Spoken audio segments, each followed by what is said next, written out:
friends, today I'm going to wrap up the books that I've read in the first half of May.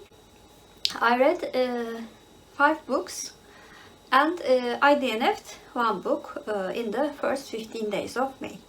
The first book that I'm going to talk about is the book that I DNF'ed. This book was actually one of the books that I wanted to read for Stacking the Series challenge. I was going to read this for category 2, which means that I need to read 2 books to finish that category and to finish the series. The book was titled Yeşil, meaning green in English, by İnci Aral. I previously read the second book in the series, and this book was the first book. The second book was titled Mor, which meant purple, and I really liked that book. That's why I wanted to continue with the other books in the series. In the second book, Mor, I remember really enjoying the structure of the book. The same structure was actually present in this book as well. It was telling a story within a story, and although I really enjoyed that structure in the book, neither the story or the story within the story was interesting, and the characters were unlikable, and I actually did not want to waste any of my time because I was reading really good books and I didn't want to jinx it actually. So I decided to DNF Yeşil and the series as a whole. Anyway, let's continue with the books that I finished. I first finished a picture book actually, The Fran That Time Forgot by Jim Benton. It was a really cute picture book about time travel, and I didn't know then, but I found out that it was a part of a picture book series. In the series, we follow Franny Stein, a little girl who's a scientist and a little bit mad actually. This book in the series,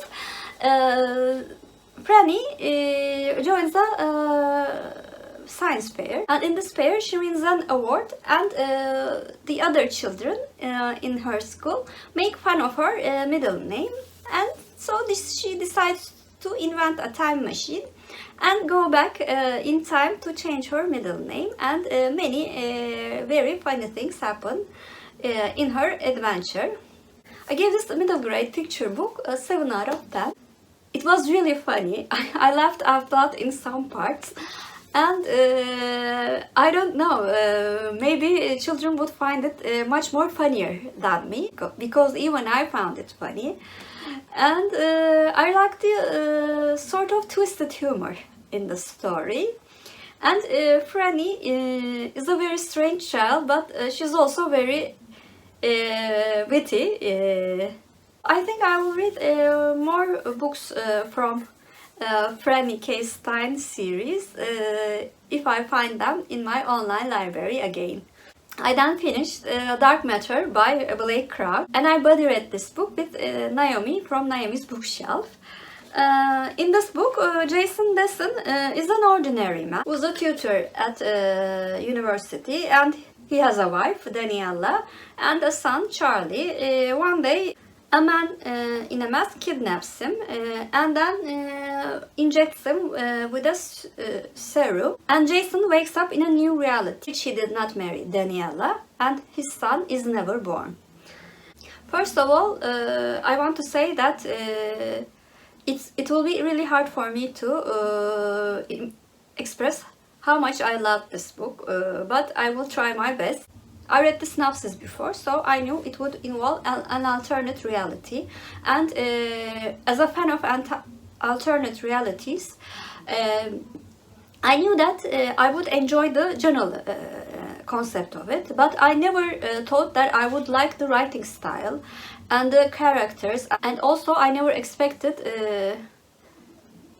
how clever the plot devices would be used in this book. It's also a very thrilling book. It's actually a mixture of science fiction and thriller. I read the pages that we were going to read for our buddy read in a very short time, and loved every word of it. I also want to point out I loved the body reading experience with Naomi. We both loved the book, and I can say for myself I really enjoyed our Voxer talks with her.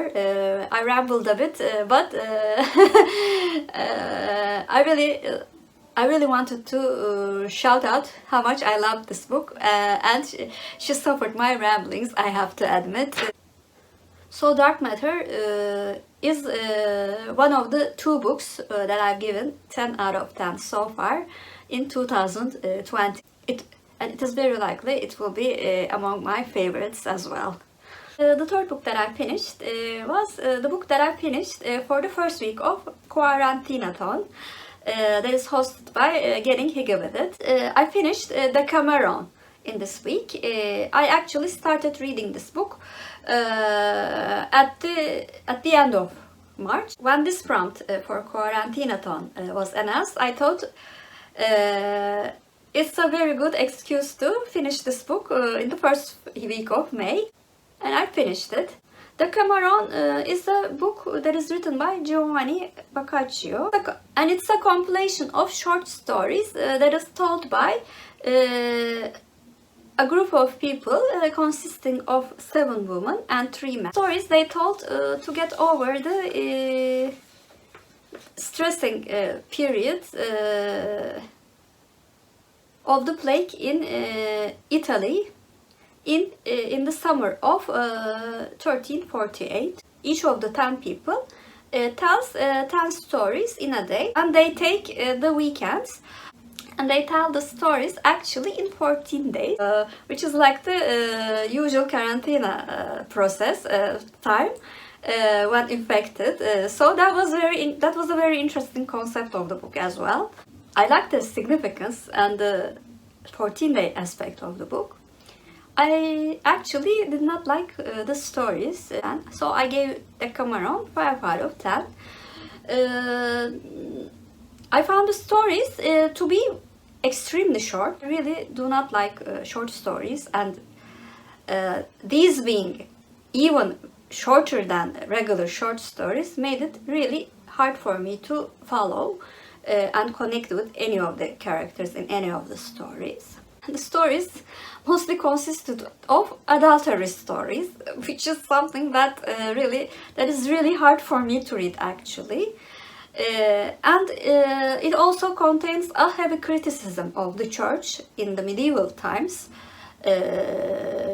But the criticism comes from the sexual acts done by the priests. So although this book is considered a medieval classic and one of the earliest works of short stories, I did not enjoy the book, but because of its significance, I'm glad I read it and I know what it's about. The fourth book that I finished in the month of May was a book that was not on my original TBR. The Dream Daughter by Diane Chamberlain. Goodreads group that is hosted by Krista from BooksAndJams was reading this book for May, and I really wanted to read this book, but I could not find it in an online application or in any of the online libraries that I'm a member of. And I sort of made a comment about how much I want to read it, but I unfortunately could not find the book. And Krista commented back by saying there was a sale on Amazon in the US, and she suggested for me to look at Amazon Turkey. And it was actually on sale on Amazon Turkey as well. So I bought the book and read it with the Goodreads group in May. And very interestingly, this book was also about time travel. And our protagonist, Carolyn Sears, receives the news that her unborn baby girl has a heart defect, which is not possible to cure in 1970.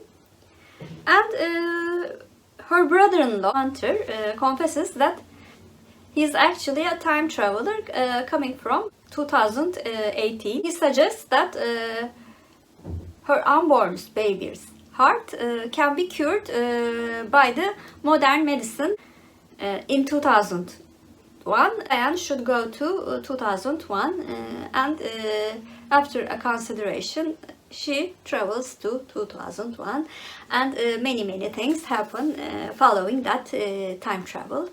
First of all, I had a hard time deciding what the genre of the book would be. It contains a very significant science fiction element, time travel. Other than time travel, every aspect of the book was a historical fiction book. It was told in different timelines. The description of the time period, the societal norms, and the character developments. So I decided to put the book in the genre of historical fiction. I really enjoyed the book and I gave it 8 out of 10. As I've said before, I enjoyed the time period descriptions, the characters, how the characters are portrayed, and I really identified with Caroline and her brother-in-law Hunter. He was my favorite character actually. I read it very quickly, especially in the middle part. The plot was so exciting, but towards the end I felt a tiny bit of disappointment because of the some of the events being too convenient. In order not to give spoilers, I will not say much, so that's why I decided to take off another point, because I was actually thinking of giving this book 9 out of 10, but as I've said before, I had a tiny bit of disappointment in the ending. Because I really enjoyed the writing style of Diane Chamberlain, I will definitely read more books from her.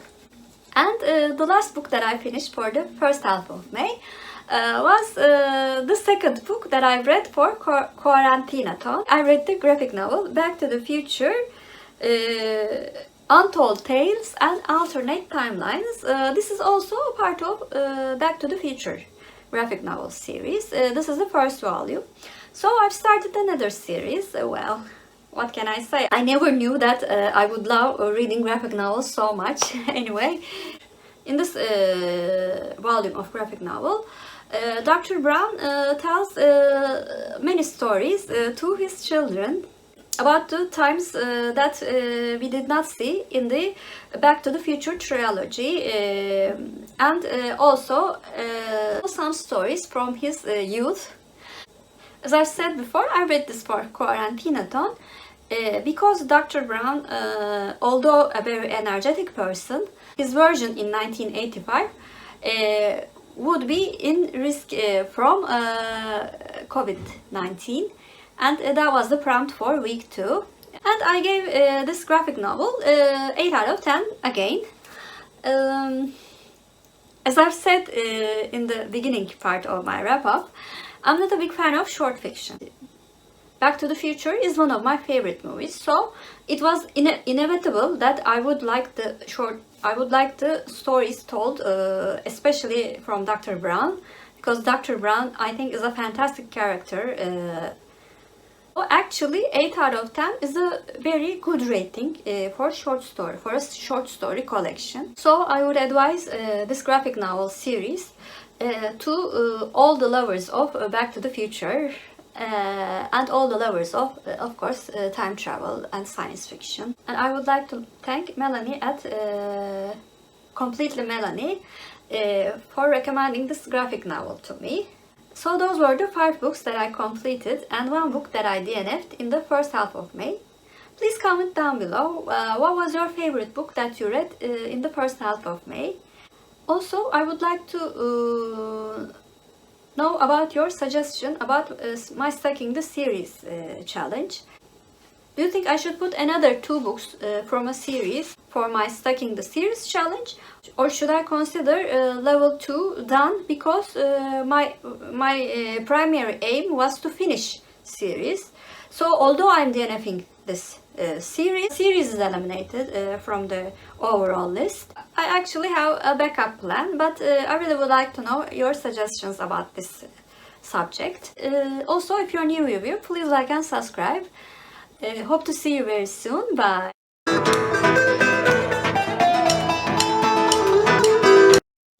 As for Turkish word of the day, since my favorite book was Dark Matter, I thought matter should be the word of the day. Matter means madde in Turkish, and madde is our Turkish word of the day. Have a good day.